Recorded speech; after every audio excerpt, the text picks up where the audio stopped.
Keesokan harinya, Ina mengetik rincian perjanjian pemesanan kamar Hotel Le Grand. Ina mempertanyakan kenapa angkanya berubah menjadi 3,6 juta baht, bukannya 3 juta. Tower menjelaskan, biasanya perusahaan tur langsung mentransfer uang ke hotel. Angka itu untuk memberikan diskon agar mereka mau membayar tunai dan akhirnya Ina pun mengerti. Dan perkenalkan, ini dia pria superhero yang bernama John. John adalah abangnya Tower. Ia akan berperan sebagai salesman hotel yang akan bernego dengan Pat. John dan Tower bertingkah sangat aneh. Ina bahkan malu melihatnya. Ina bahkan mempertanyakan apakah John bisa dipercaya. Scene berikutnya, John menelpon Pat. John memberitahukan Pat bahwa ia adalah utusan Pak Sam untuk melakukan negosiasi dengan Pat. John datang ke kantor Pat dengan menaiki mobil Hotel Le Grand. Ini semua untuk memuluskan aksinya. Pat menyambut langsung John di depan kantornya.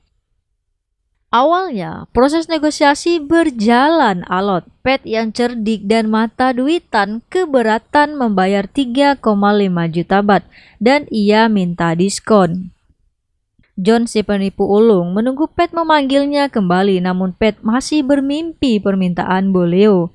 John mencoba meyakinkan Pat jika dia berusaha memberikan harga sesuai yang Pat pinta. Karena Pat meminta diskon yang terlalu banyak, maka ia harus konsul dulu ke atasannya. Akhirnya, John hanya bisa memberikan Pat 3,3 juta baht jika diangsur dan bisa memberikan 3 juta baht jika dibayar cash. Berhasil membuat kesepakatan dengan Pat, mereka langsung menyusup ke acara pemakaman orang lain. Di situ, Ina dan Tower semakin dekat. Ina mulai menanyakan masa lalu Tower. Tower menjelaskan kisah penipuannya dengan John yang gagal dan berakhir di penjara. Tower menjelaskan rencana selanjutnya. Mereka akan menelpon Pat dan meminta Pat membayar hotel di muka. Sekarang semua akan tergantung pada boleo. Mereka akan mendapat uang atau tidak. Boleo mulai beraksi. Ia meminta Pat menalang membayarkan pesanan hotelnya dengan alasan perusahaannya masih tutup dan baru akan dibuka kembali setelah tahun baru. Namun Pat pun beralasan yang sama. Pat lalu menawarkan hotel lain, boleo yang mau Hotel Le Grand, lalu menutup teleponnya karena ia merasa kesal. Namun yang lain panik dan mempertanyakan kenapa ia menutup telepon. Tak berselang lama, Pat kembali menelpon boleo. Boleo kemudian menawarkan kesepakatan kepada Pat sesuai arahan Tower.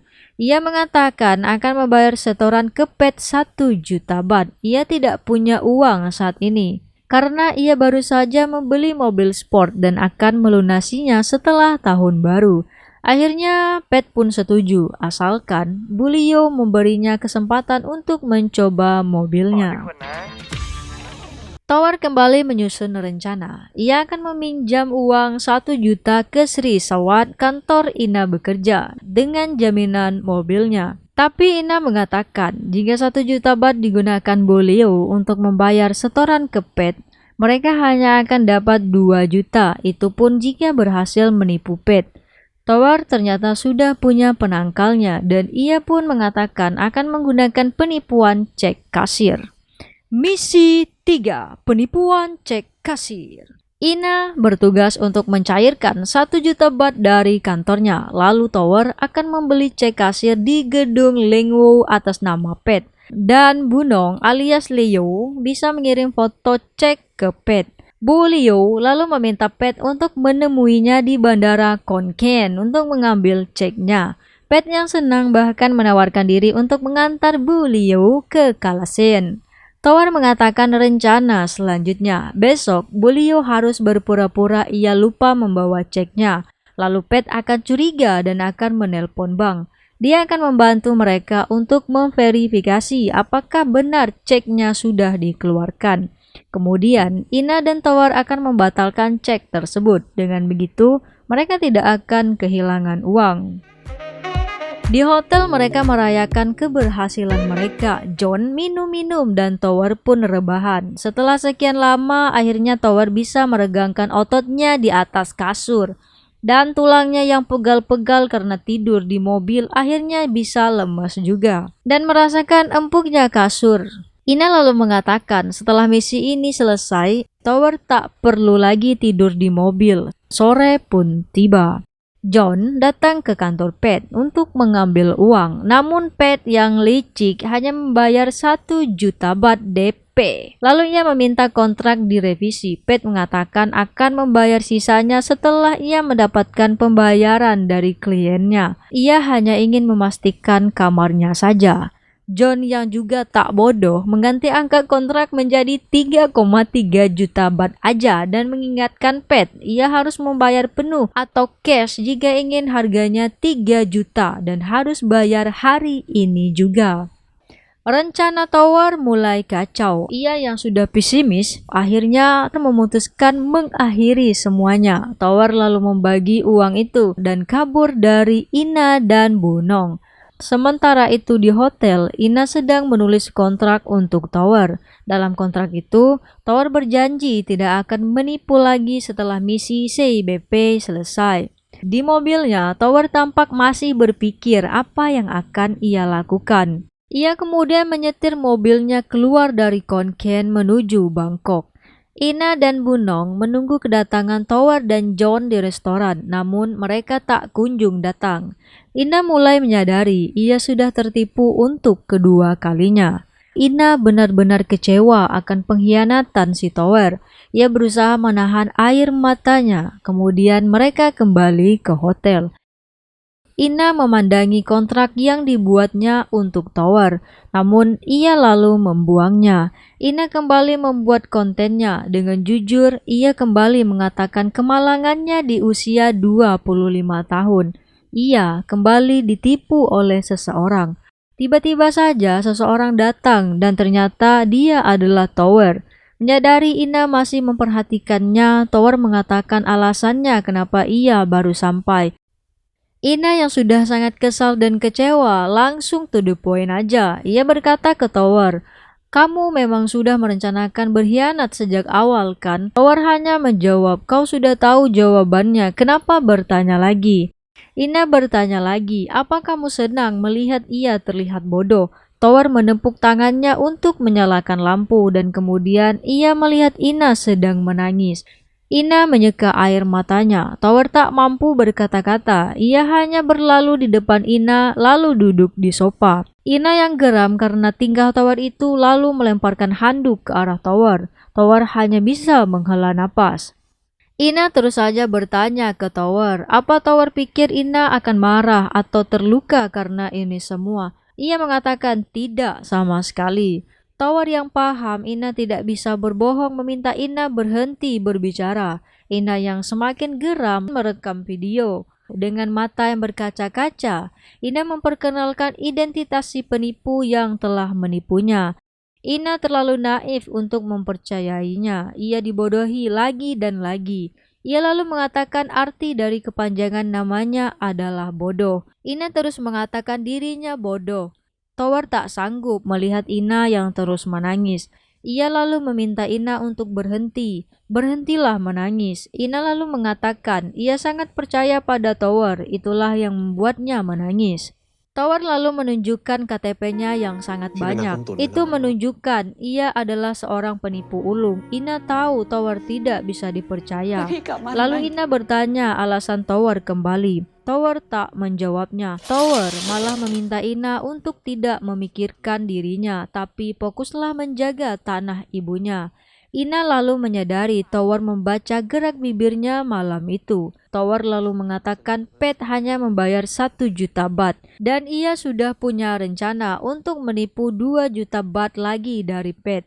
Tower lalu bertanya apakah Ina akan tetap melanjutkan rencananya.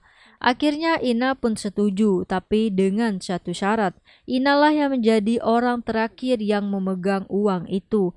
Tower pun setuju.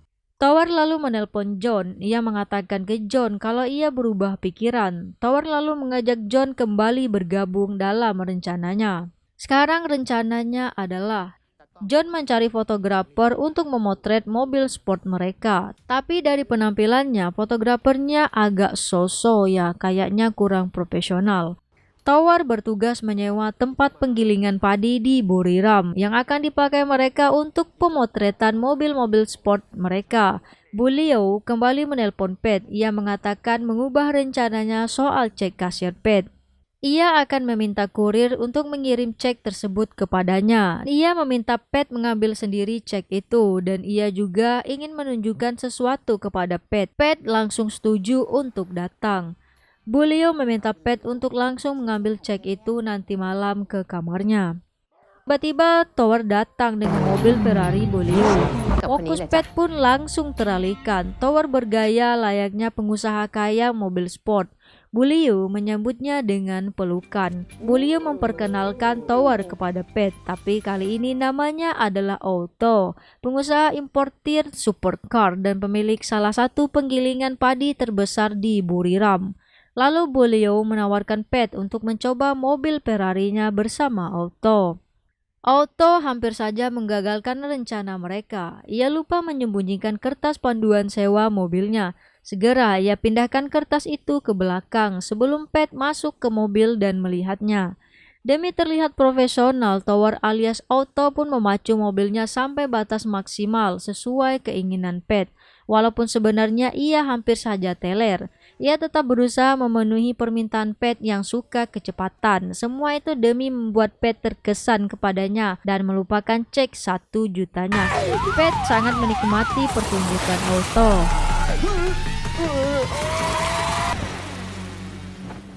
โหดิฟอย่างสวยนึกว่าฟ้าเจ็ดอะพี่ Rencana selanjutnya, Ina bertugas untuk mencairkan cek kasir ke gedung Lingwo di Bangkok. Kemudian mereka akan menjemput Ina di bandara.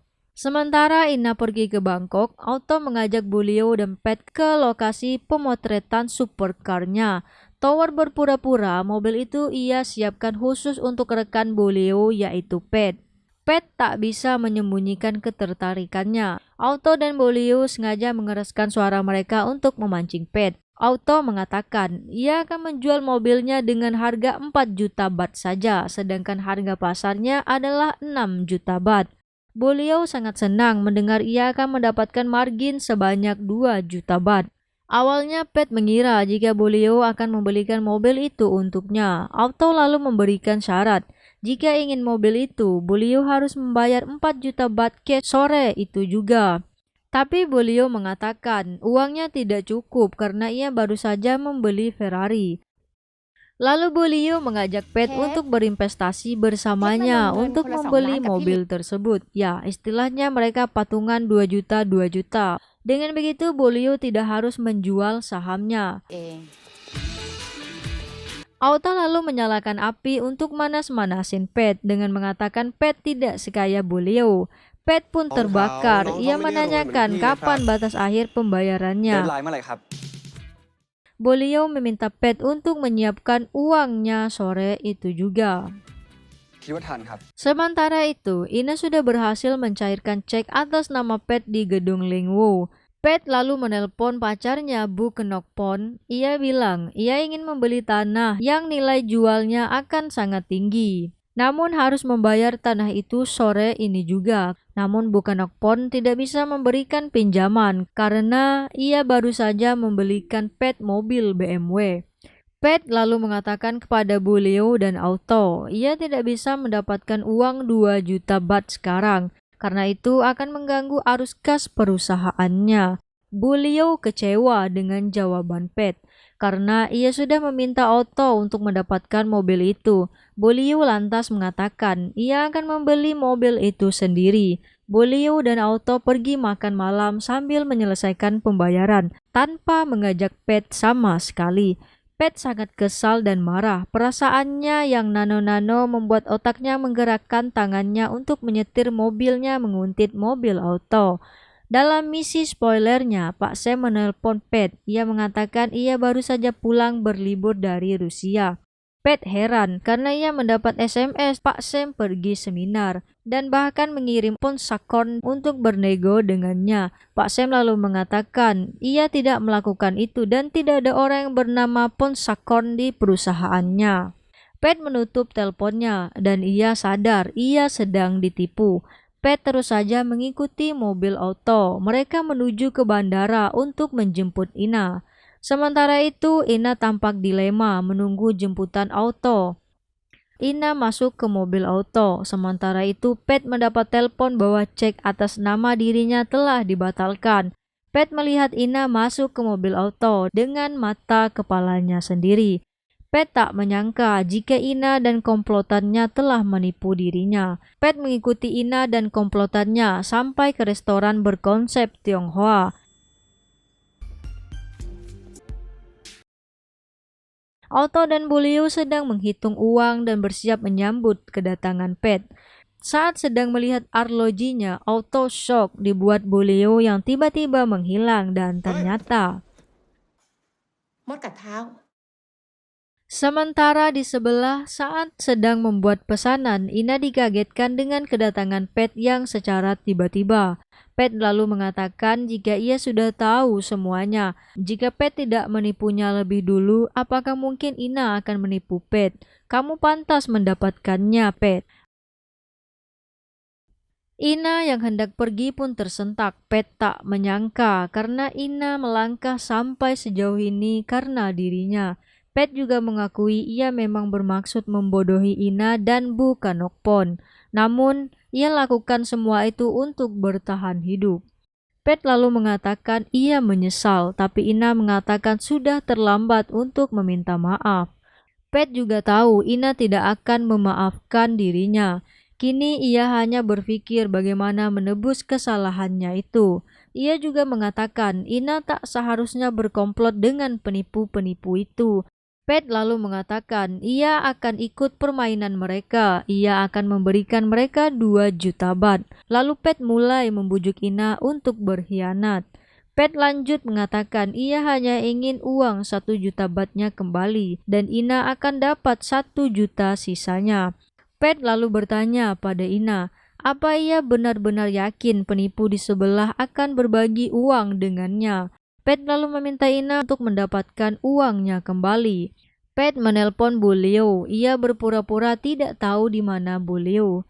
Ia dengan tenang menyerahkan uang ke Otto. Sekarang malah Otto dan Bu Liu yang tegang. Pat bisa setenang itu karena ia sudah yakin Ina sepakat untuk membantunya. Pat dan Otto lalu berjabat tangan. Mereka telah sepakat. Lalu keduanya saling melempar sindiran. พอดีเป็นคนไม่ชอบทานของตุ๋นนะครับเหม็น Tower lalu mengantarkan semua uang ke Ina. Pat menjemput Ina di lobi bank.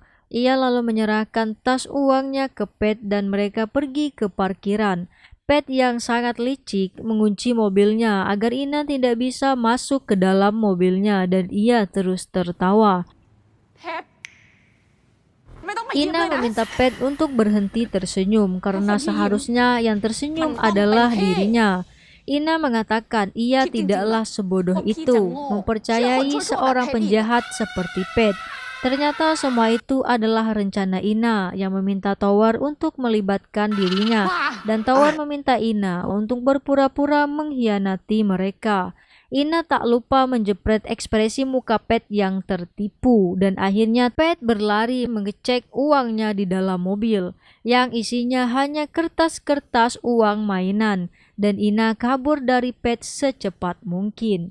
Ina berlari ke rooftop. Di sana ia sudah ditunggu Tower dan Bu Liu. Mereka memberi apresiasi atas perjuangan Ina. Ina menunjukkan hasil jepretannya, kemudian mereka menirukan suara domba sambil menuju ke penggilingan padi. Di penggilingan padi, Ina membagikan uang sesuai dengan kesepakatan.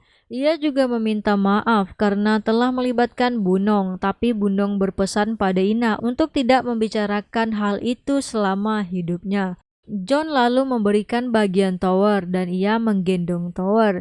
Ia juga berpesan ke Tower seorang penipu dan Ina adalah gadis yang baik. Ini tidak akan berhasil dan Tower pun menyadari hal itu.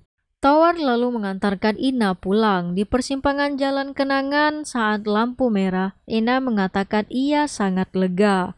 Ia juga berterima kasih kepada Tower. Tower membalasnya dengan senyuman manisnya. Ina lalu menanyakan apakah ini sepadan.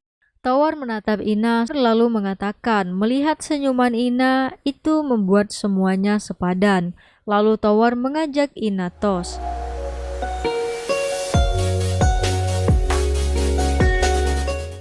Mereka tiba di kos Ina. Ina memberikan selembaran kertas ke Tower. Itu adalah kertas kontrak yang ia buat untuk Tower. Tower pun lalu membaca kontrak itu, di mana dalam kontrak itu disebutkan Tower berjanji berhenti menipu orang setelah misi CIBP selesai. Ia kemudian harus menggunakan kemampuannya untuk menjalani hidup yang jujur. Tower tak menyangka Ina menuliskan itu untuknya.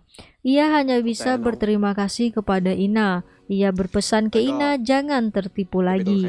Ina menganggukkan kepalanya. Namun Tower tak menandatangani kontrak itu. Ia hanya menyimpan kontrak itu di saku jasnya, lalu pergi. Tak banyak kata yang bisa terucap, semua tampak canggung. Ina menatap kepergian Tower. Kali ini Tower benar-benar pergi. Di lampu merah kereta api, Tower memeriksa uangnya. Apesnya dalam amplop itu hanya ada uang kertas mainan. Itu adalah ulah si John. John meninggalkan pesan. John mengatakan ia mengambil uang Tower untuk modal penipuan tur dan akan mengembalikannya suatu hari nanti. Tower hanya bisa memaki saudaranya itu sambil tersenyum. Lalu tanpa sengaja, Tower melihat tulisan lain di balik kertas itu. Ternyata itu adalah pasal kedua dari kontrak yang Ina buat. Namun belum sempat Ina ketik karena terlanjur kesal dengan Tower malam itu. Dalam pasal itu dikatakan, jika Tower memenuhi persyaratan pasal 1, maka Ina ZNM dengan senang hati akan mengenal Tuan Tewa Supapaisan. Tower terkesan dengan semua itu, namun ia tak bisa berkata apa-apa. Ia kembali menyimpan kertas itu, kemudian berlalu pergi. Juli 2020. Keadaan Ina berubah lebih baik. Ia tak lagi harus menghemat bedaknya. Bahkan ia juga tak lagi hanya makan pisang. Namun satu yang masih sama, Ina masih menikmati rutinitasnya sebagai debt collector. Saat ini dunia dilanda COVID dan Ina mengenakan face shield pergi ke kantornya. Di kantor, Ina mengecek tunggakan cicilan nasabahnya. Ia melihat mobil Tower. Ternyata Tower meminjam uang sebanyak 1 juta baht dan telat membayar cicilan pinjamannya. Ina tampak penuh tanda tanya. Lalu ia menelpon Tower dengan nomornya. Ia menyapa Tower layaknya debt collector pada umumnya. Tower menanyakan siapa yang sedang berbicara. Ina lalu memperkenalkan dirinya. Tower tersenyum mendengar Ina berbicara terbata-bata. Ina lalu melanjutkan, maksud ia menelpon adalah untuk memberitahukan bahwa pinjaman Tower telat 1 minggu. Tower pun menjawab ia tahu itu, namun sekarang ia tidak punya uang. Ia lalu meminta untuk penundaan pembayaran. Tower menjelaskan saat ini ia sedang menjalankan usaha tur travel. Karena isolasi selama 2 bulan, baru sekarang mereka kembali bisa beroperasi lagi. Ina senang mendengar itu. Lalu Ina meminta Tower untuk membawa dokumen usahanya ke kantornya agar penangguhannya bisa diterima. Tower menanyakan kapan ia harus datang. Ina mengatakan bagaimana kalau besok. Tower pun setuju. Di akhir telepon lalu bertanya, apakah Ina sudah punya pacar? Apakah ia sudah terlambat untuk memberitahukan kepada Ina bahwa ia menyukainya? Telepon ditutup dengan tertawa jahatnya Ina. Di akhir cerita, Ina dan Tower menjenguk John di penjara. John menceritakan kemalangannya. Ina lalu bertanya, apakah John akan berhenti menipu? John menganggukkan kepalanya. John lalu bertanya, apakah kalian berkencan? Film pun berakhir. Pesan yang bisa kita ambil dari film ini adalah hukum karma pasti berlaku. Berusahalah merubah diri sendiri, dengan begitu hal yang baik akan mengikuti. Wassalamualaikum, see you in the next video.